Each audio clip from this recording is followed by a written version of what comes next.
Space, the final frontier. Space Station Ashland sits on the edge of Federation space with its companion ship, the USS Dilamus Christian. The space around them is full of mystery and strange wonders, where secrets are kept and danger lurks around every corner. The crew of the Dilamus Christian must navigate treacherous waters as they work to protect the Federation. But as they peer into the unknown, they will discover that the line between friend and foe is not always clear. They will be tested like never before and will face challenges that will push them to their limits. Join us on this adventure as we explore the farthest reaches of space and uncover the hidden truths that lie within the shadows. Tabletop Journeys presents Star Trek: Preservations.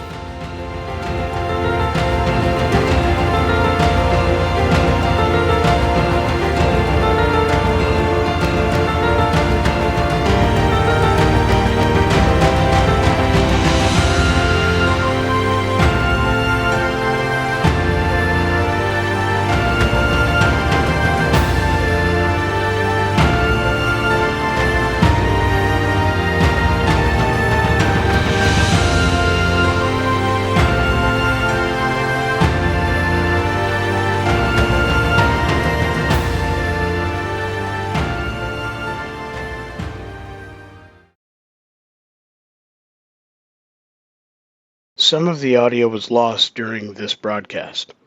As a result, we will be filling in the basics of the information from some of that lost audio. We know that the Tethys is younger than the Zunians, or as far as the Epsilon. I want to know if I can find out if it was they happened independently, if the Zunians have infected Tethys in some way. Okay, got it. With a magnitude of 3, and 3 types of investigations that are involved in this process, you have the ability to put them in any order. Which would you like to be magnitude 1, 2, or 3? So I think probably magnitude 1 should probably be the specific question the captain asked me to figure out. All right. And 2? And then I think 2 would be my question because I'm a curious scientist. All right, got it. Working into this issue, perusing all of the details and information you have made your momentum/threat spends, so you're rolling 3 dice, if I recall, or were you rolling 4? 3 dice. 3 dice? Have at it. All right. I rolled 2 5s and a 7, so all successes. Sweet. So we have 3 successes. Adam, would you kindly roll for the ship, please? And Dave, if you can just Joe, if you can just let us know the target number before Adam rolls. Computer science would be an 11 or less. The ship rolls a 16. Not a success. Okay, so we have 3, which is what we need. There is a resistance 2. There's no momentum gain, so no immediate spends, but we do have 4 momentum. Would you like to spend any momentum to reduce resistance, or do any, or roll and then make decisions about how you want to spend momentum after your challenge dice roll? So how exactly does resistance work? So when you roll your challenge dice, which is going to be 2 plus your science roll of 6, when you roll your 6 dice, whatever that number ends up being is reduced by the amount of resistance. But you could spend momentum to eliminate an amount of resistance, and therefore all of your challenge dice would go through. Or you could leave it there, use momentum to affect your rolls just to make them higher, knowing that you're always going to lose 2. But you could also eliminate the resistance and then spend additional momentum to affect your dice as well. So it really depends on if getting more work done is more important. You are successful. It's all about how you want to get through the work track in this case. Yeah, so, let's roll your 6 dice and see how much work you get done, and then we can spend momentum afterwards. And those are 6-sided dice, yes? Yep. Yes. 1 is 1, 2 is 2, 3, 4 is blank, 5, 6 is 1 delta. 1 plus an effect. So you're looking for 2 1s, 2s, 5s, and 6s. Okay. Or you can play 2nd edition. You don't have to do this math. Yeah. I can't wait. Okay. So it's unclear to me what's good, but I got 2 1s, 2 5s, and 1 6, and I rolled a 4, which is nothing, I think. Correct. So we've got 4 total work right now, with 2 deltas, which don't apply because you don't have a talent or anything that boosts the roll of a delta during an extended task. So, because you had only 1 fail roll, it's probably not worth spending 1 momentum to re-roll that 1 die. So we are definitely going to want to spend the momentum to pierce through the resistance, lowering it by 2. That's always the most cost-effective spend because it's a 1 for 2. And then we're going to want to spend 1 momentum for just a raw 1 additional work so that you get 5. So you make a breakthrough with this roll. Sound good? Yeah. All right. So with that, as far as the anomaly issue, your captain's theory is very astute. It does look like whatever that anomaly is that the Michael Collins is headed towards, where that signal is currently coming from, is what took place here thousands of years ago. To be specific, if you were to peg that time in Earth years, it's sometime during the 1st or 2nd century, around the time of Imperial Roman grandeur, when they were at their height. When Imperial Rome was at their height was the time that this happened. Based on the location of where Zunia is and where Sol System would have been, there would have been times of the year where this could have been observed. It looks like this event was significantly larger than the current event. Now, whether that's because the current event hasn't gotten large enough, like whether it's still expanding, but this at its zenith would have been visible on Earth in certain parts of the planet at certain parts of the time. So it would have been a thing for certain. But it does appear to have happened here. All of those things appear to be quote-unquote natural occurrences as opposed to caused occurrences. But that also tracks with the timing of when these anecdotal and mythological stories took place, and this basis of some very strong and persistent cultural norms took place would have started in these times. And there's also notations of when that stopped.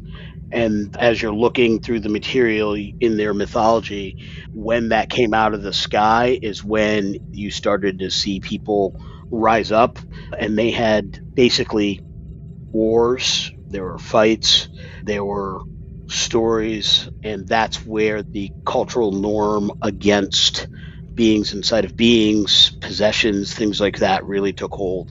Basically, when the fight was won against these things in the mythology, it was a significant event, but it was so long ago that it is largely thought as boogeyman stories or myths, unlike the myths that we have here on Earth, where we celebrate it, we tell stories about it, we make new movies about it. We're only 20 years after 300 was filmed and released, not quite 20 years after that.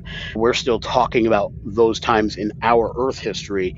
They just don't talk about it because it's a cultural night terror is the best way to describe it for them. And so it is so ingrained in their culture that even good people will do whatever it takes to act like it never happened, and they just will not allow the thought process to enter their own mind.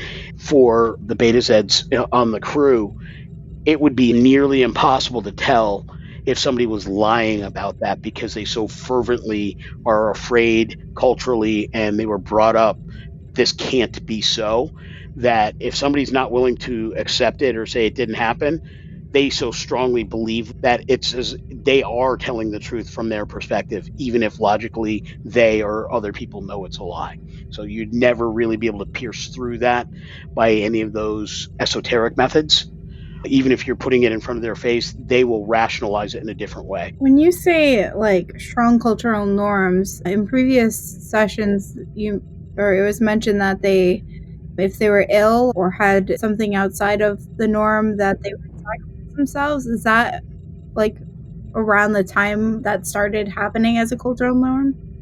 So that is an extrapolation of this. As that society grew, everybody has come to realize that every society comes to realize that many illnesses are viruses. Viruses are some form of living entity, however you choose to specifically describe it, that has entered the body. Maybe some of those are inside our body normally. So for them, with this cultural fear, once that became rationalized, they just refuse to accept that you get sick.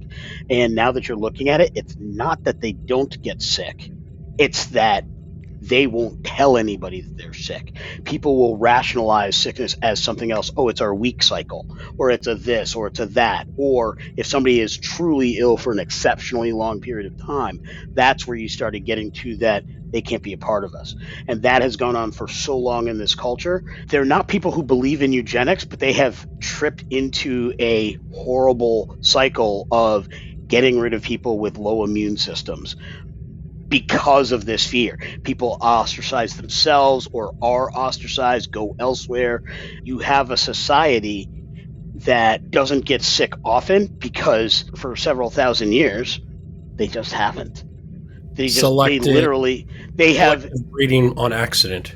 Yeah, accidental selective breeding. And what has resulted in is a very strong immuno-strengthened community society.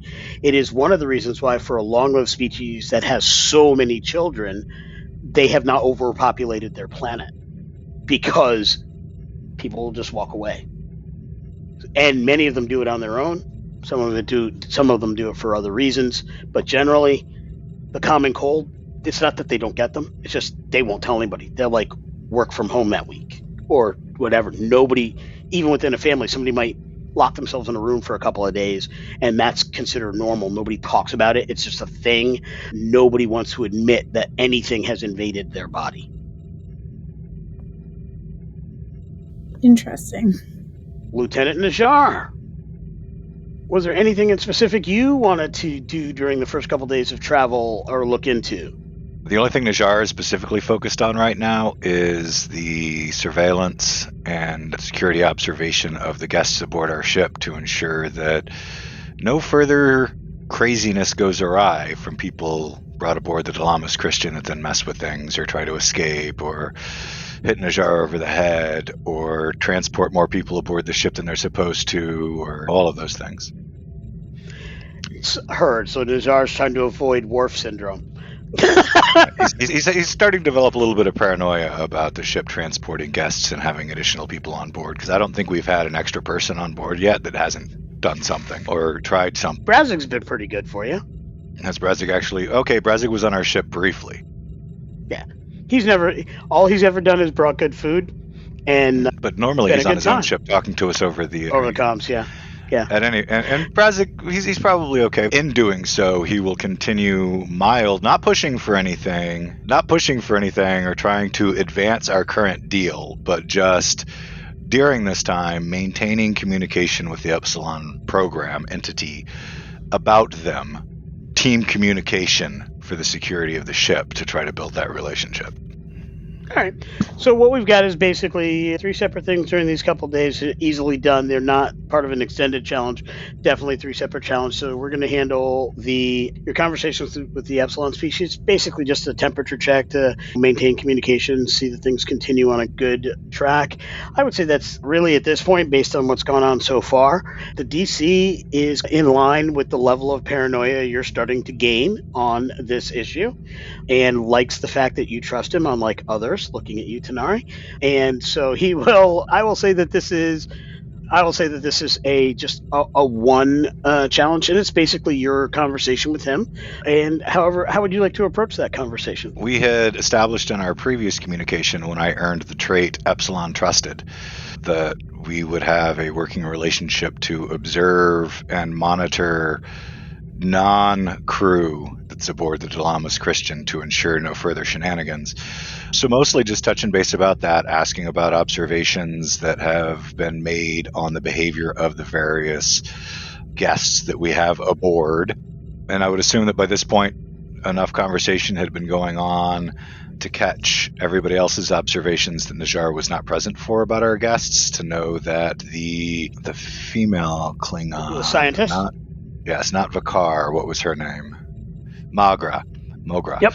Was not on the up and up. There's something fishy about her.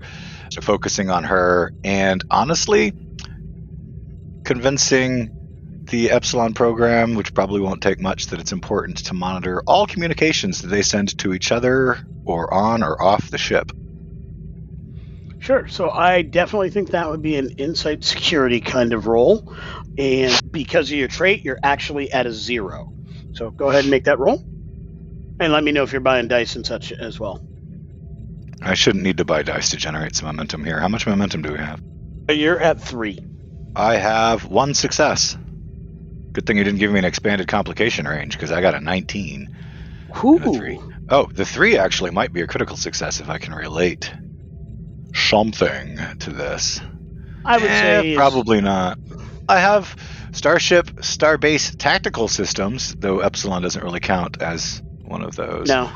But it's semi-intelligent, and I do have psychology and behavior analysis, but probably not 1 success, I think. Oh, okay. 2 successes then. All right. So you get 2 momentum. Would you care for any immediate spends, or just take the win and keep the momentum for the team? I guess that depends on whether or not you give me any information from my observations that seems as though it may require follow-up. Will definitely, your relationship progresses. DC provides some general information. Basically, the Klingons are what they say they are. You know that, based on observations, that the leader of House KOTOR has been working on ship designs, and during Tanari's off hours, will definitely be spending time with as much time as possible with Tanari, just talking ships, talking ship designs, things like that. The leader of the house is very interested in the types of ships that Tanari's family operates and the types of things that they've used, because obviously as civilians they've used older models and things like that with upgrades and things, but a lot of it made on the fly. So very interested in that jury rig mentality. What are the types of things that you look for to be able to do that? So he's trying to learn some of those things from Tanari. Because of the ship design talks, I know Ocean has a fondness and a love of ships as well, and definitely some of those older ships. So there's a few dinners here or there, or meal times that are passed between the 3 of them, which are basically just, hey, let's talk ships today kind of thing. So the collectively building a good rapport there. And the DC just notes that to you, but says nothing of interest. In relation to Mogra, she does what the DC said would be in the norms for a scientist. DC will tell you it's pretty clear that she doesn't particularly care to be here, but keeps to herself, does what's asked of her, but does write a lot of things on paper. Doesn't use computer resources to document things a lot. Okay. Oh, that leaves me tempted to try to sneak into her room when she's not around. However, instead, because he's not ready to go to that far yet, he's seen nothing that indicates foul play. You would also like to specifically take note of the things that she looks up or researches on the computer, and the things that Lieutenant Nealon had commented on that she was focusing on when doing the tour of the Epsilon artifacts and stuff in the science department in our last episode, where she had noted that she was specifically looking at specific reagents or components that may or may not interact, and what they may or may not interact for. Is she looking to build a bomb, a weapon? What does A, B, and C that she was looking at or is still looking at add up to if you start trying to combine them? Sure. So I'm going to say And I'll use my momentum for that if I must. Yeah, that's going to be a momentum spend. There was an amount of that. I was like, I'll just tell you that. But once you added that last bit, that's going to take the momentum spend. So that would be 2 for that, correct? Got it. All right. With that one momentum spend, I'm going to do things. The part that you got pretty naturally is she looks up nothing on the computer that relates to anything that was reported she was physically looking at. The one thing with that momentum spend is she is very careful. Anything that could be considered questionable is not done electronically at all for a fact. Now, your momentum spend, specifically looking at all those things, what are the options for things that those things could equal? There are 2 options, and they are fairly equivalent as far as what they could do. Option 1, they could be used to create certain chemical reactions, which may be necessary for various experiments involving ship functions, like how well a weapon will work or what kind of fine-tuning on transporters might work. The other equal option is, actually, it's not even equal. It's actually fairly rare, but you spent the momentum, so I'm going to give it to you, is that they could be utilized with the correct energy source or environment used to hyper accelerate and or augment certain species growth as far as size and capability. Which species are certain species, since it's specific as opposed to general? That's a separate momentum spend. I happen to have generated 2, so I'll use them both. Excellent. Insectoid species type. Basically anything with a carapace, internal soft tissue type species source, they could be used to, if the agents, depending on a delivery system, and nothing she's looked at would lead to what kind of delivery system would be involved, any of those could be used to accelerate growth cycles, to limited effect in maturing or matured species, but to exceptional and extreme effect in larval or style species. So or it could So it could easily affect the insectoid Zendi that we planted on a planet once, but it could also affect the Epsilon entity. Yeah, any insectoid species could be impacted depending on how well it's fine-tuned, what type of science.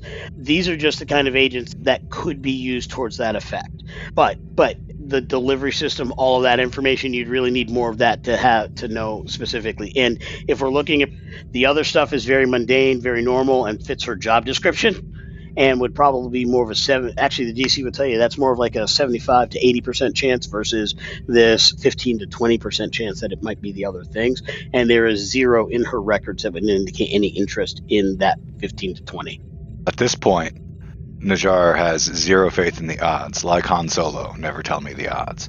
Yeah. Report this information both to the captain, Commander Ocean, and also takes it to Lieutenant Narilla, saying, hey, this is what I'm seeing as a possibility here. With your science background and your observations, what do you think about a delivery system, or if this was being used to grow Epsilon eggs to maturity faster, or Zendi, or anything else, what would be the ideal form of delivery, and anything else that she can come up with her advanced scientific knowledge? Because I got science, but I ain't got science like her. Yeah, I will also add that the only reason why the DC gave you that information is because it's paranoid and is focused on anything that could impact Epsilon species. Well, in order to help garner its trust, I'm like, no, absolutely, I agree, Mr. Epsilon AI. This seems fishy and no freaking good at all. I'm right there with you. Yep. Yeah, it has a bias and a focus. I'm going to give you one other thing, because you're Najjar and you're picking up on a bit of a psychological thing. It is definitely giving you odds that could probably be mathematically extrapolated. But as you say that and you get its reaction to your response, you also get the sense that it's in a feedback loop. It is paranoid and is looking for things to connect. You agreeing that it should connect means it's going down that rabbit hole more. It really likes the fact that you are going down that road. And what was more of a mechanical observation and reporting of a fact has now become a matter of great pride. You are definitely sensing how proud it is that it has provided the information that will save the galaxy. And it's doubling down on that fact. Najjar praises and acts thrilled and encourages it to bring any other worrisome theories to him. Lieutenant Commander Ocean, during these first couple of days, what do you got going on? Was the USS Michael Collins headed in a direction that brought them towards Tethys or towards Zunia? Tethys. To be specific, the Collins is past Tethys. They are heading to the source of the subspace stuff, so they are beyond Tethys by many, many light years. They're probably a sector or two beyond Tethys at this point, heading towards the source when you last had contact with that ship. What is the name of the ship that was command of the search that we left behind? Yeah, the Faraday is the one that was dispatched. You were reading Natalie into the Epsilon details and the subspace weapon. Can you summarize the info that you wanted Natalie, the XO of the Faraday, to know? This may have included moving personnel that had any connection to Janak away from sensitive assignments. This is focused on her lead investigator. Natalie, in the course of these communications, she's very appreciative of the extra information. She's definitely going to put that into kind of how they view and potentially look for clues elsewhere. But she does express a little concern with the "we don't like Trill" thing. She's like, I appreciate that information. It's very helpful. But she mentions that it puts her in a weird position. One of her best investigative and security personnel that she typically uses, they're not specifically read into the details, mind you, but they are so good at providing information. She almost thinks they're probably aware, but she's just not been authorized to read them in. Happens to be a Trill. And she is very reticent to cut the best of the best out of any investigation, even if that potentially has a negative response or could make things more difficult. And she says she says it quite frankly, this is where the ideals of the Federation versus the mission at hand really come into conflict. If we are to show the universe every person matters and that every person has a value, how do we assign certain people elsewhere simply because they don't matter enough to the target of an investigation? And I have never been very good at squaring that circle, and I don't know how I'm going to handle that. But I will keep that in mind, and I'll let you know what the final decision is. Every person has value, and that makes this harder. She thanks you very much for letting her know. I'd rather have an informed decision, however difficult it may be, than make a choice and not know what the possible results were. So she appreciates that information. What do you think her strategy would be? Knowing that going in, they would probably go in as the aggressive one anyway. Like, you don't like me, I'm going to double down on that, and I'm going to use that to cause you to trip up and give me more information or information in a different way than you would have. Maybe Faraday plays good cop and bad cop, but that might be the way they handle it, but Faraday herself is very reticent to say, I'll take him out of play for this one, or I'll keep him at the tactical station while other folks go down. She hates that idea, but she loves the fact that the observation was made so she knows what she's getting into. I would also like to ask a few questions of the Epsilon Protocol as well. On your screen, the words will say, "How may I help you?" I would like to speak on a secure channel. The screen has that ... like it's typing, and then all of a sudden all the lights go purple and you hear the clarion call, "Epsilon secured." Thank you. And do you recognize Sabian Tobor as the current commanding officer of the Dilamus Christian? You're very welcome. I do recognize Sabian Tobor as the current commander of the Dilamus Christian. Then why won't you accept changes from the commander? Nerlina Tobor is the only one that has authority to alter my programming beyond that which I deem appropriate. Please explain. I was programmed to accept and define individuals as a combined species. Each trill and host combination is a separate individual, regardless of the commonalities between them. I was programmed by Nerlina Tovor. My initial program-altering command structure involved only then Captain Pritchard. When that authority was transferred to Nerlina, it stayed there. The fact that there was no further transfer of that executive command function protocol means it has to stay there. Until such time as Nerlina alters that command, it cannot be altered. I'm sorry if that was an inappropriate question. No, it's not an inappropriate question, and I have no problem whatsoever being descriptive here.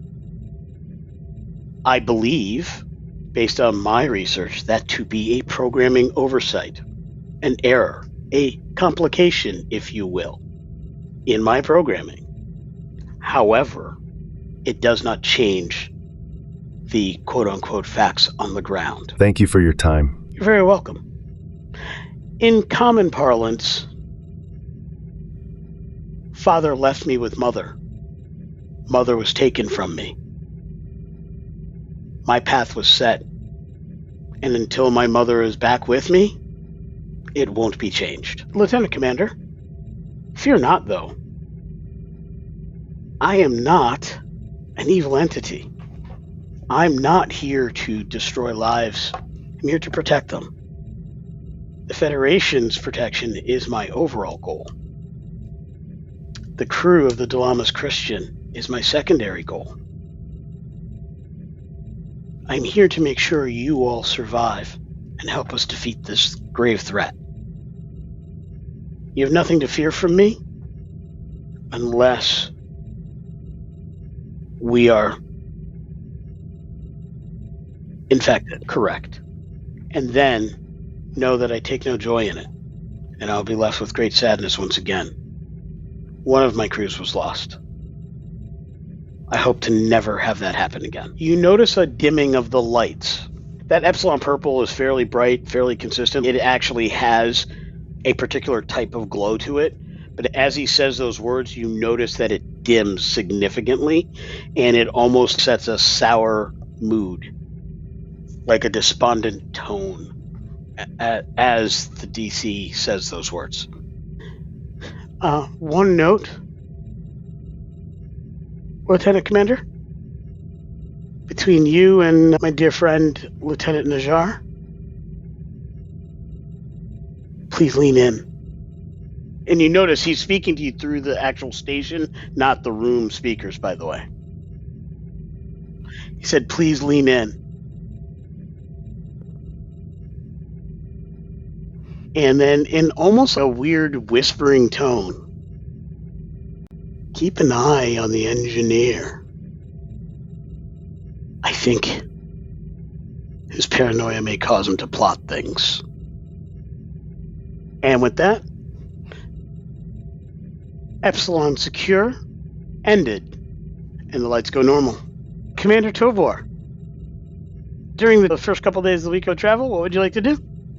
So my main goal is reaching out to my contacts and whatnot and trying to figure out why a random Klingon shipbuilder and his scientist is being sent out to Outpost 29 to study radiation in the Briar Patch. Like, those don't seem to go together. So I'm trying to find the real story. It's going to be a 0 because you're going to get some basic information, and then depending on your number of successes, we'll let you know what additional information, and then if you want to do a momentum spend from there, you certainly can. I would definitely say this would be a command presence. Makes perfect sense, and I'm confident you have at least one of the right foci to make this a foci-able challenge. Protocol, diplomacy. Either or both. Perfect. I'm going to buy 1 die with momentum.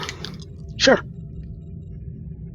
That leaves you with 2 momentum, and there are 8 threat. Excellent. So I got a 17, a 17, and a 15. So I got 3 successes. Excellent. So that's 2 momentum for an immediate spend should you need it. The basic information is this. House KOTOR is exceptionally well regarded by the Federation. In specific, they were instrumental in the saving of many lives in the Battle of Solidari 2. During the Dominion War, actually, let me go through the information you get with your successful challenge. Solidari system was the center of an intense combat during the Dominion War, and Solidari 2 itself was the location of an intense ground battle, which was lost by the Federation during the war.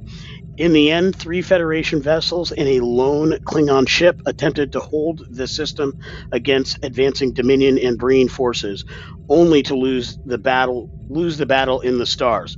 Survivors of the devastation did make it to the surface of Solidari 2, but they were hunted down by the Dominion and the Breen. Nearly 200 Federation and Klingon souls were lost in the battle in space, and of the 500 that made it planet-side, only 30 survived the Jem'Hadar extermination teams. Monuments were put in place by both the Federation and the Klingons for all those who fell on the ground battle. Each of the Federation survivors, however, have been recognized by House KOTOR as formal members of that family. Every surviving Federation member of that battle is also a member of House KOTOR. Specifically, the reason for that is the Federation survivors who had an opportunity to leave. Basically, Klingons came in and shielded so that Federation people could get to the surface safely. Some of them had the opportunity to leave when the Klingons, their ship lost, and they ended up on the ground. Those Federation people did not take the opportunity to leave. They went back to defend the Klingons that were on the ground. So of those survivors, they were named as members of the House. They specifically saved the life of the then leader of that House, Naelar San, who honored those sacrifices by making them members of their House. In fact, your information largely comes from the Michael Collins, because one of the members of that House is actually one of the members of the medical team on board the Michael Collins. Excellent. So that was going to be one of my patient bonus momentum spend question would be, is there any of these House survivors in the Ruttledge group or in the Epsilon program? Not at this time, and I should add that the member of the Michael Collins is not a Federation member who had joined the House. They're actually a Klingon who was always part of the House there, and he's actually one of the medical personnel.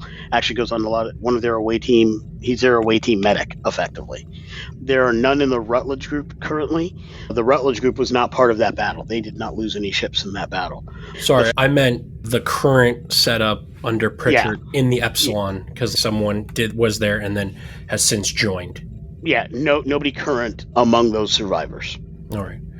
And then, so I guess however many momentum you need me to spend to get to the Y shipbuilders random Federation outpost. I would say just one, and leaving you with 1 bonus momentum. Again, this is not an issue of random. They are friends of the Federation. That's actually a trait that the House has. And it is more of a joint operational thing.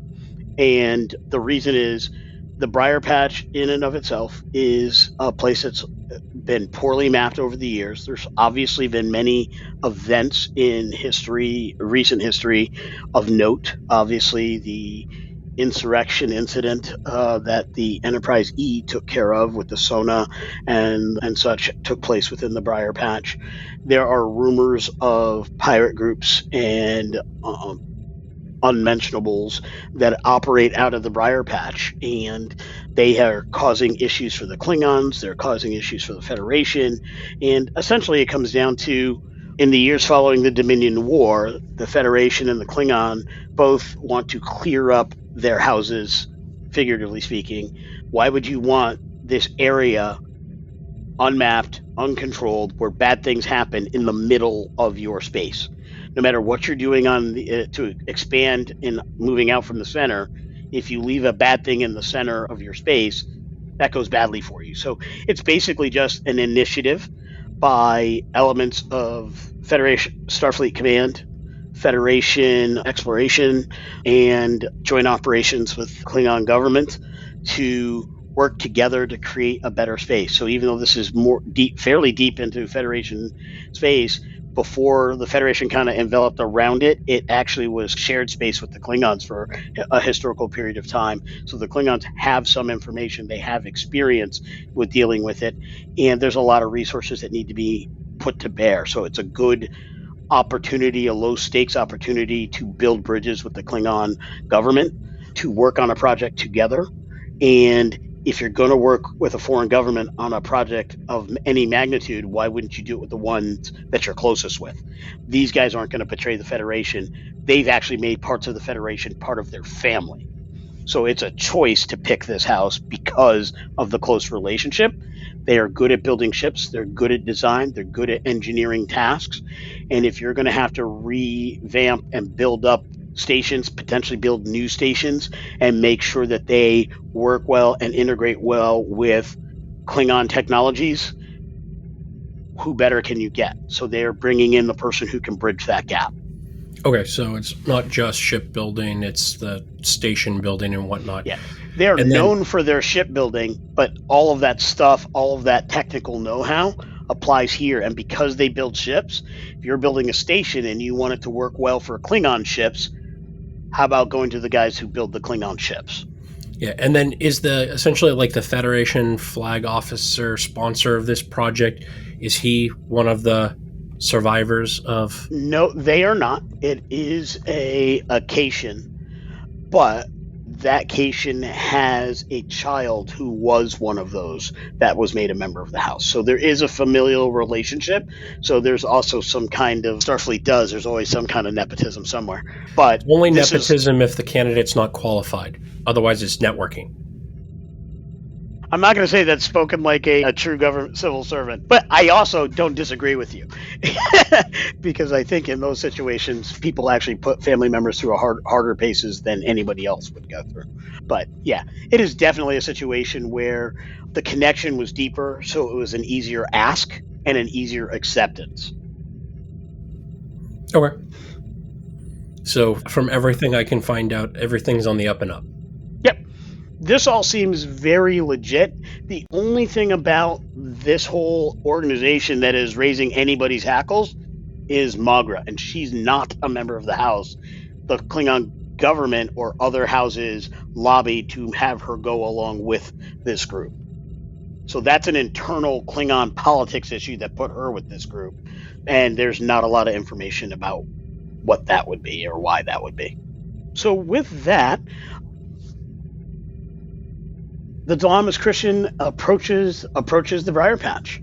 The station itself, it does look old. It is ancient. It is a K7 style outpost. K7 for the purposes of everybody's information. Give me 1 second while I bring up that information. A K7 is the type of outpost that was used back in 2238. We're talking TOS era. Those old scientists had themselves some ugly old stations. This has been around for that long. Now, this isn't the specific Tribble station, is it? 39? It is actually that style of station, but it is not that specific station. All right. And let's see here. Good. I don't want Tribbles on my ship. So it's old. It is beat up looking. It shows wear and tear. What as you're pulling up, and this is information you would have got on the way to going there. It's a scale 6, so it's fairly large. Can house about the same amount of folks as a Galaxy class ship. So not small by any means. Certainly bigger than the Dilamus Christian, but not massive. It's not like Starbase 1 in Earth orbit, right? This is just a small old outpost.